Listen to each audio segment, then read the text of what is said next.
پیارے دوستوں، السلام علیکم۔ کیسے ہیں آپ؟ امید کرتی ہوں کہ سب ٹھیک ہوں گے۔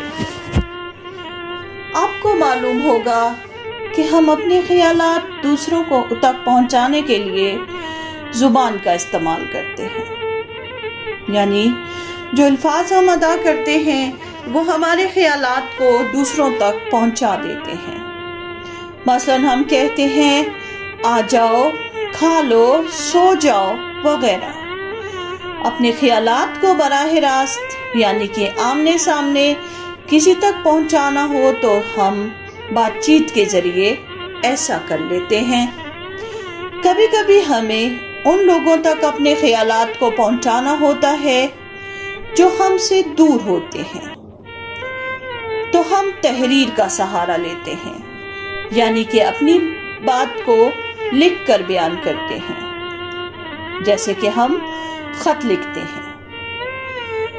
ہماری یہ تحریر وہ لوگ پڑھتے ہیں جو ہم سے بہت دور ہوں اور ہمارے ساتھ ان کا تعلق نہ بھی ہو تو بھی وہ ہماری تحریر پڑھ کر ہمارے خیالات کو جان سکتے ہیں۔ کبھی کبھی لوگ مر جاتے ہیں اور ان کی تحریریں لوگ پڑھتے رہتے ہیں۔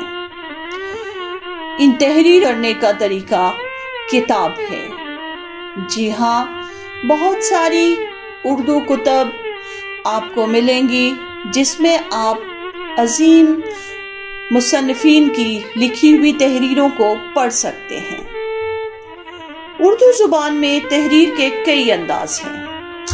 تحریر کے دو بڑے انداز ہیں، تصنیف یا نثر لکھنا اور دوسرا ہے شاعری۔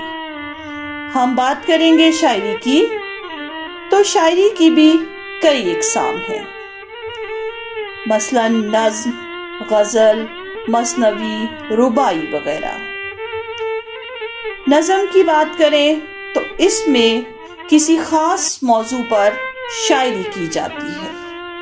نظم کی کئی اقسام ہیں، مثلا اگر اللہ تعالیٰ کی تعریف کی جائے تو یہ نظم حمد کہلاتی ہے۔ اگر محمد صلی اللہ علیہ وآلہ وسلم کی تعریف بیان کی جائے تو یہی نظم نعت کہلاتی ہے، اور اگر نظم میں کسی بزرگان دین کا ذکر ہو تو اسے منقبت کہا جائے گا۔ نظم کی اور کئی اقسام ہیں۔ نظم کی ایک قسم مرثیہ ہے۔ مرثیہ ایسی نظم کو کہا جاتا ہے جس میں کوئی دکھی واقعہ بیان کیا جائے۔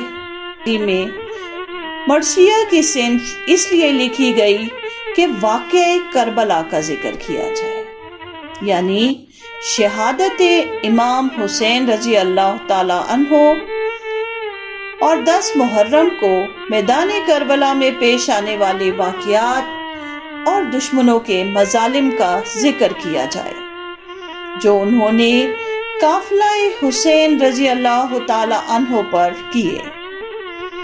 اردو زبان میں بہت سے لوگوں نے مرثیہ نگاری کی۔ ان میں میر انیس کا نام بہت اہم ہے۔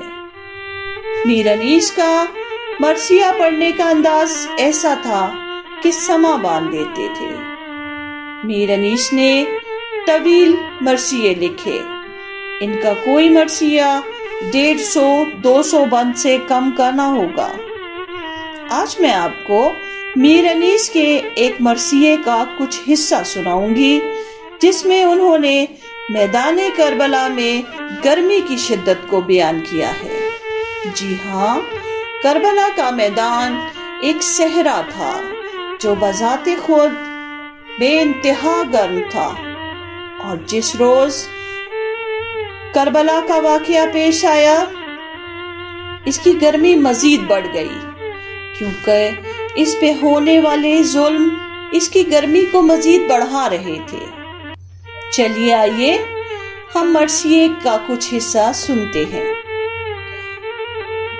گرمی کا روز جنگ کی کیوں کر کروں بیاں، ڈر ہے کہ مثل شمع نہ جلنے لگے زبان، وہ لو کے حذر، وہ حرارت کے علامہ۔ رن کی زمین تو سرخ تھی اور زرد آسماں، آب خون کو خلق ترستی تھی خاک پر، گویا ہوا سے آگ برستی تھی خاک پر۔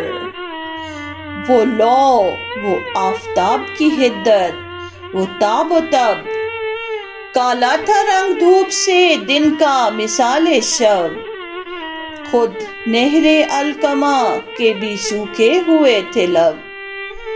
خیمے جو تھے حبابوں کے تپتے تھے سب کے سب، اڑتی تھی خاک، خشک تھا چشمہ حیات کا، کھولا ہوا تھا دھوپ سے پانی فرات کا۔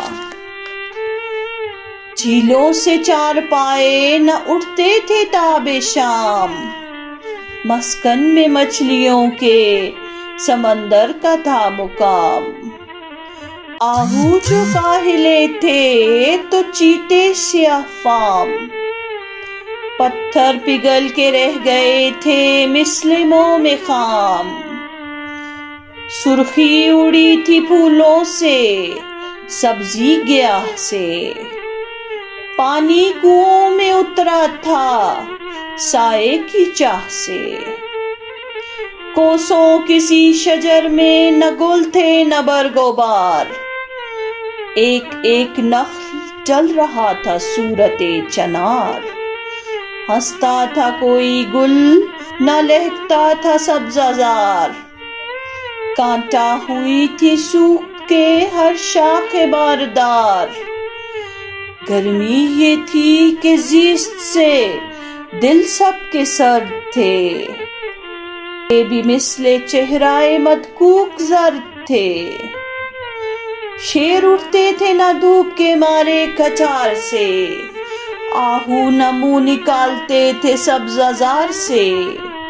آئینہ مہر کا تھا مقدر غبار سے، گردوں کو تپ چڑھی تھی زمیں کے بخار سے۔ گرمی سے مضطرب تھا زمانہ زمیں پر، بن جاتا تھا جو گرتا تھا دانہ زمیں پر۔